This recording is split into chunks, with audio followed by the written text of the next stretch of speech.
ವೀಕ್ಷಕರೇ, ಮಕ್ಕಳಾದವರು ತಾಯಿ ತಂದೆಯ ಋಣ ತೀರಿಸಲು ಸಾಧ್ಯವೇ ಹೇಳಿ? ತಮಗೆ ತಿನ್ನಲು ಅನ್ನವಿಲ್ಲದಿದ್ದರೂ, ಮೈಮೇಲೆ ಸರಿಯಾದ ಬಟ್ಟೆ ಇಲ್ಲದಿದ್ದರೂ ತಮ್ಮ ಇಡೀ ಜೀವನವನ್ನ ಸವೆಸಿ ರಕ್ತವನ್ನೇ ಬೆವರಾಗಿ ಹರಿಸಿ ಮಕ್ಕಳನ್ನ ಓದಿಸಿ ಬೆಳೆಸಿ ದೊಡ್ಡವರನ್ನಾಗಿ ಮಾಡ್ತಾರೆ. ಆದರೆ ಅದೇ ಮಕ್ಕಳು ಕೈ ತುಂಬ ಸಂಬಳ ಇರುವ ಕೆಲಸಕ್ಕೆ ಸೇರಿದ ಮೇಲೆ, ಐಷಾರಾಮಿ ಜೀವನಕ್ಕೆ ಒಗ್ಗಿಕೊಂಡ ಮೇಲೆ, ಮದುವೆಯಾಗಿ ತಮ್ಮದೇ ಆದ ಒಂದು ಪ್ರಪಂಚ ಸೃಷ್ಟಿಯಾದ ಮೇಲೆ ಆ ಅಪ್ಪ ಅಮ್ಮ ಅವರಿಗೆ ಭಾರವಾಗ್ತಾರೆ. ಯಾವ ಕೈಗಳು ಇವರನ್ನು ಎತ್ತಿ ಮುದ್ದಾಡಿದವೋ ಅದೇ ಕೈಗಳಿಗೆ ಚಿಪ್ಪು ಕೊಟ್ಟು ವೃದ್ಧಾಶ್ರಮ ಪಾಲು ಮಾಡ್ತಾರೆ. ಇಂದಿನ ಆಧುನಿಕ ಸಮಾಜದಲ್ಲಿ 160ರಷ್ಟು ಮನೆಗಳಲ್ಲಿ ನಡೆಯುತ್ತಿರುವ ಕರಾಳ ಸತ್ಯ ಇದು.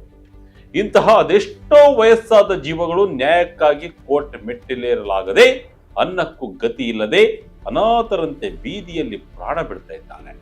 ಆದರೆ ಇನ್ನು ಮುಂದೆ ಈ ಕರುಣಾಜನಕ ಕಥೆಗೆ, ಪಾಪಿ ಮಕ್ಕಳ ಈ ಅಟ್ಟಹಾಸಕ್ಕೆ ಸಂಪೂರ್ಣ ಬ್ರೇಕ್ ಬೀಳಲಿದೆ. ಹೆತ್ತವರನ್ನ ನಿರ್ಲಕ್ಷ್ಯ ಮಾಡುವ, ಬೀದಿಗೆ ತಳ್ಳುವ ಅಯೋಗ್ಯ ಮಕ್ಕಳಿಗೆ ತಕ್ಕ ಪಾಠ ಕಲಿಸಲು, ಅವರ ಜೇಬಿಗೆ ಕತ್ತರಿ ಹಾಕಲು ನೆರೆಯ ತೆಲಂಗಾಣ ಸರ್ಕಾರ ಒಂದು ಐತಿಹಾಸಿಕ ದಿಟ್ಟ ಹಾಗೂ ಇಡೀ ದೇಶವೇ ಬೆರಗಾಗಿ ನೋಡುವಂತಹ ಮಸೂದೆಯನ್ನು ಜಾರಿ ಮಾಡಿದೆ. ತೆಲಂಗಾಣ ವಿಧಾನಸಭೆಯಲ್ಲಿ ಈ ಕುರಿತ ಕಠಿಣ ಬಿಲ್ ಒಂದು ಸರ್ವಾನುಮತದಿಂದ ಪಾಸ್ ಆಗಿದೆ. ಹಾಗಾದ್ರೆ ಏನಿದು ಕಾನೂನು? ಹೆತ್ತವರನ್ನ ನೋಡಿಕೊಳ್ಳದಿದ್ದರೆ ಮಕ್ಕಳ ಸಂಬಳ ಹೇಗೆ ಕಟ್ ಆಗುತ್ತೆ? IT ಉದ್ಯೋಗಿಗಳಿಂದ ಹಿಡಿದು MLA MP ಗಳಿಗೂ ಈ ಕಾನೂನು ಹೇಗೆ ಅನ್ವಯವಾಗುತ್ತೆ? ಬನ್ನಿ ಸಂಪೂರ್ಣ ಮಾಹಿತಿಯನ್ನ ತಿಳಿಯೋಣ. ಹೆತ್ತವರ ಕಣ್ಣೀರು ಒರೆಸಲು ಬಂತು ಕಠಿಣ ಕಾನೂನು. ಹೆತ್ತವರನ್ನ ಕಡೆಗಣಿಸಿದ್ರೆ ಸಂಬಳ ಕಟ್.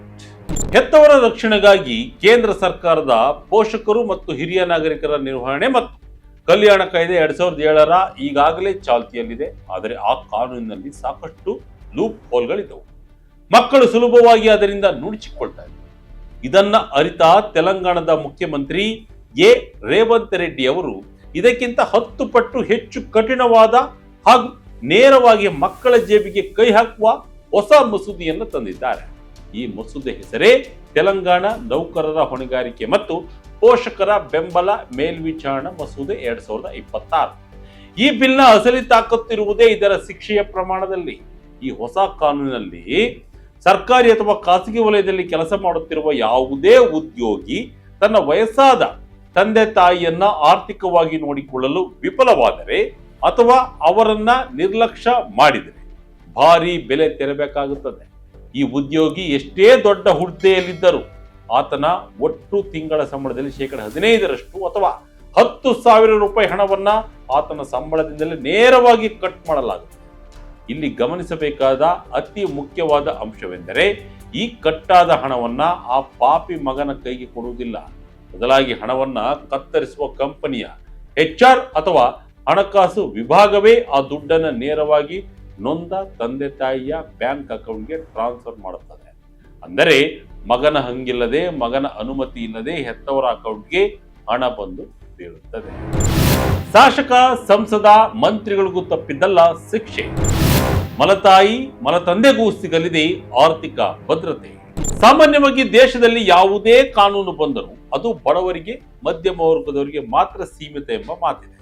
ಆದರೆ ತೆಲಂಗಾಣ ಸರ್ಕಾರ ತಂದಿರುವ ಈ ಬಿಲ್ ಕೇವಲ ಸಾಮಾನ್ಯ ಉದ್ಯೋಗಿಗಳಿಗೆ ಮಾತ್ರವಲ್ಲ, ಇಡೀ ವ್ಯವಸ್ಥೆಯನ್ನೇ ಆಳುವ ರಾಜಕಾರಣಿಗಳಿಗೂ ಅನ್ವಯವಾಗುತ್ತದೆ ಅನ್ನೋದು ಇದರ ಹೈಲೈಟ್.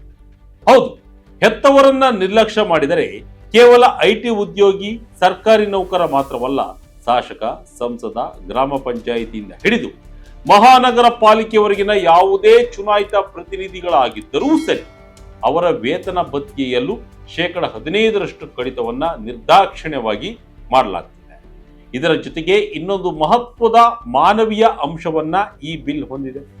ಈ ಕಾನೂನು ಕೇವಲ ಜನ್ಮದಿನದ ಪೋಷಕರಿಗೆ ಮಾತ್ರ ಸೀಮಿತವಾಗಿಲ್ಲ, ಬದಲಾಗಿ ಮಲತಾಯಿ ಅಥವಾ ಮಲತಂದೆಗೂ ಈ ಕಾನೂನಿನ ಅಡಿ ಪರಿಹಾರ ಕೇಳುವ, ಹಣ ಪಡೆಯುವ ಸಂಪೂರ್ಣ ಹಕ್ಕನ್ನ ನೀಡಲಾಗಿದೆ.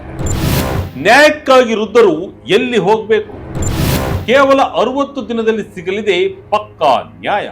ಹಾಗಾದ್ರೆ ಮಕ್ಕಳಿಂದ ಮೋಸ ಹೋದ, ನಿರ್ಲಕ್ಷ್ಯಕ್ಕೆ ಒಳಗಾದ ವೃದ್ಧರು ನ್ಯಾಯಕ್ಕಾಗಿ ಎಲ್ಲಿ ಹೋಗಬೇಕು? ಕೋರ್ಟ್ ಮೆಟ್ಟಿಲೇರಿ ವರ್ಷಗಟ್ಟಲೆ ಕಾಯಬೇಕಾ? ಖಂಡಿತ ಇಲ್ಲ. ಯಾವ ತಂದೆ ತಾಯಿ ನಿರ್ಲಕ್ಷ್ಯಕ್ಕೆ ಒಳಗಾಗಿದ್ದಾರೋ ಅವರು ನೇರವಾಗಿ ತಮ್ಮ ವ್ಯಾಪ್ತಿಯ ಜಿಲ್ಲಾಧಿಕಾರಿಗೆ ಒಂದು ಅರ್ಜಿಯನ್ನ ಸಲ್ಲಿಸಬಹುದು. ಅರ್ಜಿಯಲ್ಲಿ ತಮ್ಮ ಆದಾಯದ ಮೂಲವೇನು, ತಾವು ಯಾಕೆ ಮಕ್ಕಳ ಸಂಬಳದಲ್ಲಿ ಪಾಲು ಕೇಳುತ್ತಿದ್ದೇವೆ ಎಂಬ ಕಾರಣವನ್ನ ಸ್ಪಷ್ಟಪಡಿಸಬೇಕು. ಒಮ್ಮೆ ಅರ್ಜಿ ಸಲ್ಲಿಕೆಯಾದ ಮೇಲೆ ಜಿಲ್ಲಾಧಿಕಾರಿಯು ಕೇವಲ 60 ದಿನಗಳ ಒಳಗಾಗಿ ಈ ಅರ್ಜಿಯನ್ನ ಇತ್ಯರ್ಥಪಡಿಸಲೇಬೇಕು. ಈ 60 ದಿನಗಳ ಒಳಗೆ ಪೋಷಕರು ಮತ್ತು ಮಕ್ಕಳನ್ನ ಮುಖಾಮುಖಿಯಾಗಿ ಕೂರಿಸಿ ವಿಚಾರಣೆ ನಡೆಸಿ ಅಂತಿಮವಾಗಿ ಹಣ ಕಡಿತಗೊಳಿಸುವ ಅಧಿಕೃತ ಆದೇಶವನ್ನ ಜಿಲ್ಲಾಧಿಕಾರಿ ಹೊರಡಿಸ್ತಾರೆ. ಒಂದು ವೇಳೆ ಜಿಲ್ಲಾಧಿಕಾರಿಗಳ ಆದೇಶದಲ್ಲಿ ಅನ್ಯಾಯವಾಗಿದೆ ಎನಿಸಿದರೆ ಅಥವಾ ಅರ್ಜಿ ವಿಲೇವಾರಿ ವಿಳಂಬವಾದರೆ ಮೇಲ್ಮನವಿ ಸಲ್ಲಿಸಲು ರಾಜ್ಯ ಮಟ್ಟದಲ್ಲಿ ಹಿರಿಯ ನಾಗರಿಕರ ಆಯೋಗವನ್ನು ಸ್ಥಾಪಿಸಲು ಈ ಮಸೂದೆ ಪ್ರಸ್ತಾಪಿಸಿದೆ. ಹೈಕೋರ್ಟ್ನ ನಿವೃತ್ತ ನ್ಯಾಯಾಧೀಶರು ಈ ಆಯೋಗದ ಮುಖ್ಯ ಆಯುಕ್ತರಾಗಿರುತ್ತಾರೆ. ಜೊತೆಗೆ ಈ ಆಯೋಗಕ್ಕೆ ಅರೆ ನ್ಯಾಯಾಂಗ ಅಧಿಕಾರ ಬಂದರೆ ಸಿವಿಲ್ ಕೋರ್ಟ್ನ ಪವರ್ ನೀಡಲಾಗಿದೆ. ಇದು ಯಾರನ್ನಾದರೂ ವಿಚಾರಣೆಗೆ ಕರೆಯಬಹುದು, ಸಾಕ್ಷಿಗಳನ್ನ ಸಮನ್ಸ್ ಮಾಡಬಹುದು, ಸುಳ್ಳು ಹೇಳಿದರೆ ದಂಡ ಕೂಡ ವಿಧಿಸಬಹುದು. ಇನ್ನು ಒಂದು ವೇಳೆ ಇಬ್ಬರು ಪೋಷಕರಲ್ಲಿ ಒಬ್ಬರು ಮರಣ ಹೊಂದಿದರೆ ಬದುಕಿರುವ ಇನ್ನೊಬ್ಬ ಪೋಷಕರು ಪೂರ್ಣ ಹಣವನ್ನ ತಮ್ಮ ಅಕೌಂಟ್ಗೆ ವರ್ಗಾಯಿಸುವಂತೆ ಅರ್ಜಿ ಸಲ್ಲಿಸಬಹುದು. ದುರಾದೃಷ್ಟವಶ ಇಬ್ಬರು ಪೋಷಕರು ಮರಣ ಹೊಂದಿದರೆ ಆ ಉದ್ಯೋಗಿಯು ತನ್ನ ಸಂಬಳ ಕಡಿತದ ಆದೇಶವನ್ನ ರದ್ದುಗೊಳಿಸುವಂತೆ ಅರ್ಜಿ ಹಾಕಿಕೊಳ್ಳಬಹುದು. ಸಮಾಜಕ್ಕೆ ಕನ್ನಡ ಹಿಡಿದ ತೆಲಂಗಾಣ ಸರ್ಕಾರ, ಪ್ರತಿಪಕ್ಷಗಳಿಂದಲೂ ಬಿಲ್ಗೆ ಫುಲ್ ಸಪೋರ್ಟ್. ತೆಲಂಗಾಣ ವಿಧಾನಸಭೆಯಲ್ಲಿ ಈ ಬಿಲ್ ಮೇಲಿನ ಚರ್ಚೆಯ ವೇಳೆ ಸ್ವತಃ ಮುಖ್ಯಮಂತ್ರಿ ರೇವಂತ್ ರೆಡ್ಡಿ ಅವರು ಹೇಳಿದ ಮಾತುಗಳು ಇಡೀ ಸಮಾಜಕ್ಕೆ ಕನ್ನಡಿ ಹಿಡಿಯುವಂತಿತ್ತು. ಅವರು ದೇಶದ ಪ್ರತಿಷ್ಠಿತ ಬಟ್ಟೆ ಕಂಪನಿ ರೇಮಂಡ್ ಸ್ಥಾಪಕ ವಿಜಯಪತ್ ಸಿಂಘಾನಿಯಾ ರವರ ಉದಾಹರಣೆ ಕೂಡ ನೀಡಿದರು. ಸಿಂಘಾನಿಯಾ ಅವರು ಸಾವಿರಾರು ಕೋಟಿ ರೂಪಾಯಿ ಬೆಲೆ ಬಾಳುವ ತಮ್ಮ ಇಡೀ ಸಾಮ್ರಾಜ್ಯವನ್ನ, ಆಸ್ತಿಯನ್ನ ತಮ್ಮ ಮಗನ ಹೆಸರಿಗೆ ಬರೆದುಕೊಂಡರು. ಆದರೆ ಆ ಮಗ ಏನ್ ಮಾಡದ? ತಂದೆಯನ್ನ ಆಸ್ತಿಯಿಂದ ಹೊರಹಾಕಿ ಬಾಡಿಗೆ ಮನೆಯಲ್ಲಿ ಬೀದಿಗೆ ಬೀಳುವಂತೆ ಮಾಡಿದರು. ಇಂತಹ ಘಟನೆಗಳು ನಮ್ಮ ಸಮಾಜದಲ್ಲಿ ಮರುಕಳಿಸಬಾರದು ಎಂದು ಸಿಎಂ ಭಾವುಕರಾದರು. ಪೋಷಕರ ಹಕ್ಕುಗಳನ್ನ ನೈತಿಕತೆಯಿಂದ, ಪ್ರೀತಿಯಿಂದ ಕಾಪಾಡಬೇಕು ನಿಜ.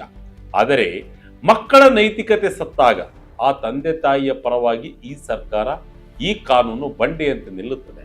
ಹೆತ್ತವರನ್ನ ನಿರ್ಲಕ್ಷ್ಯ ಮಾಡುವವರಿಗೆ ಈ ಸಮಾಜದಲ್ಲಿ ಬದುಕುವ ಹಕ್ಕೇ ಇಲ್ಲ ಎಂದು ಸಿಎಂ ಗುಡುಗಿದ್ದಾರೆ. ಸಚಿವೆ ಕೊಂಡ ಸುರೇಖರವರು ಕೂಡ ಮಾತನಾಡಿ, ತಂದೆ ತಾಯಿ ಇಲ್ಲದೆ ನಮಗೆ ಜನ್ಮವಿಲ್ಲ, ಅವರನ್ನ ರಕ್ಷಿಸುವುದು ಪ್ರತಿಯೊಬ್ಬರ ಹೊಣೆ ಎಂದು. ವಿಶೇಷವೆಂದರೆ ಇದು ಯಾವ ಮಟ್ಟದ ಜನಪರವಾದ ಬಿಲ್ ಎಂದರೆ ವಿರೋಧ ಪಕ್ಷವಾದ ಬಿಜೆಪಿ ಮತ್ತು ಸಿಪಿಐ ಪಕ್ಷಗಳು ಕೂಡ ಇದಕ್ಕೆ ಸಂಪೂರ್ಣ ಬೆಂಬಲ ನೀಡಿವೆ. ಬಿಜೆಪಿಯ ಶಾಸಕ ಪಾಯಲ್ ಶಂಕರ್ ಅವರಂತೂ ಇದು ಇಡೀ ದೇಶದಲ್ಲಿ ಮೊಟ್ಟ ಮೊದಲ ಪ್ರಯತ್ನ, ನಮ್ಮ ಪಕ್ಷ ಇದನ್ನ ಬೆಂಬಲಿಸುತ್ತದೆ, ಮಾತ್ರವಲ್ಲದೆ ಕಡಿತಗೊಳಿಸುವ 10,000 ರೂಪಾಯಿ ಮೊತ್ತವನ್ನ ಇನ್ನಷ್ಟು ಹೆಚ್ಚಿಸಬೇಕು ಎಂದು ಆಗ್ರಹಿಸಿದ್ದಾರೆ. ಒಟ್ಟಿನಲ್ಲಿ ಮುಪ್ಪಿನ ಕಾಲದಲ್ಲಿ ಒಂದು ತುತ್ತು ಅನ್ನಕ್ಕಾಗಿ, ಮೆಡಿಕಲ್ ಖರ್ಚಿಗಾಗಿ ಮಕ್ಕಳ ಮುಂದೆ ಕೈ ಒಡ್ಡಿ ಕಣ್ಣೀರು ಹಾಕುತ್ತಿದ್ದ ಲಕ್ಷಾಂತರ ವಯಸ್ಸಾದ ಜೀವಗಳಿಗೆ ತೆಲಂಗಾಣ ಸರ್ಕಾರ ಈ ಕಾನೂನು ನಿಜಕ್ಕೂ ಒಂದು ಸಂಜೀವಿನಿಯಾಗಿದೆ.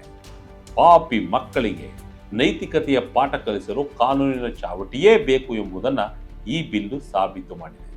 ತಮಗೆ ಜನ್ಮ ನೀಡಿದ ಪೋಷಕರನ್ನ ಹೊರೆ ಎಂದು ಭಾವಿಸುವ ಅಯೋಗ್ಯ ಮಕ್ಕಳಿಗೆ ಇದೊಂದು ಕಠಿಣ ಎಚ್ಚರಿಕೆಯಾಗಿದೆ. ಕಾನೂನಿನ ಮೂಲಕ ಹಣವನ್ನ ಕೊಡಿಸಬಹುದು, ಆದರೆ ಕಳೆದು ಹೋದ ಪ್ರೀತಿ ಮತ್ತು ನಲುಗಿದ ಸಂಬಂಧಗಳನ್ನ ಬೆಸೆಯಲು ಸಾಧ್ಯವಿಲ್ಲ ಎಂಬುದು ವಿಷಾದನೀಯ ಸಂಗತಿ. ಆದರೂ ಅಸಹಾಯಕ ವೃದ್ಧರ ಪಾಲಿಗೆ ಈ ಕಾನೂನು ಬದುಕಿನ ಸಂಧ್ಯಾಕಾಲದ ಭದ್ರತೆಯಾಗಿ, ಅವರ ಕಣ್ಣೀರು ಒರೆಸುವ ಸಂಜೀವಿನಿಯಾಗಿ ಬಂದಿದೆ. ತೆಲಂಗಾಣದಲ್ಲಿ ಜಾರಿಯಾಗಿರುವ ಈ ಕಠಿಣ ಕಾನೂನು ಹಾಗೂ ಅದ್ಭುತವಾದಂತಹ ಕಾನೂನು ನಮ್ಮ ಕರ್ನಾಟಕದಲ್ಲೂ ಜಾರಿಯಾಗಬೇಕಾ? ಕಮೆಂಟ್ ಮೂಲಕ ಅಭಿಪ್ರಾಯವನ್ನು ಹಂಚಿಕೊಳ್ಳಿ. ಇದಾಗಿತ್ತು ಈ ಕ್ಷಣದ ಇಂಟ್ರೆಸ್ಟಿಂಗ್ ಸ್ಟೋರಿ. ಇದೇ ರೀತಿಯ ಸ್ಟೋರಿಗಾಗಿ Vijay Karnataka website, YouTube page, Facebook page follow ಮಾಡ್ತಾ ಇರಿ. ಧನ್ಯವಾದ.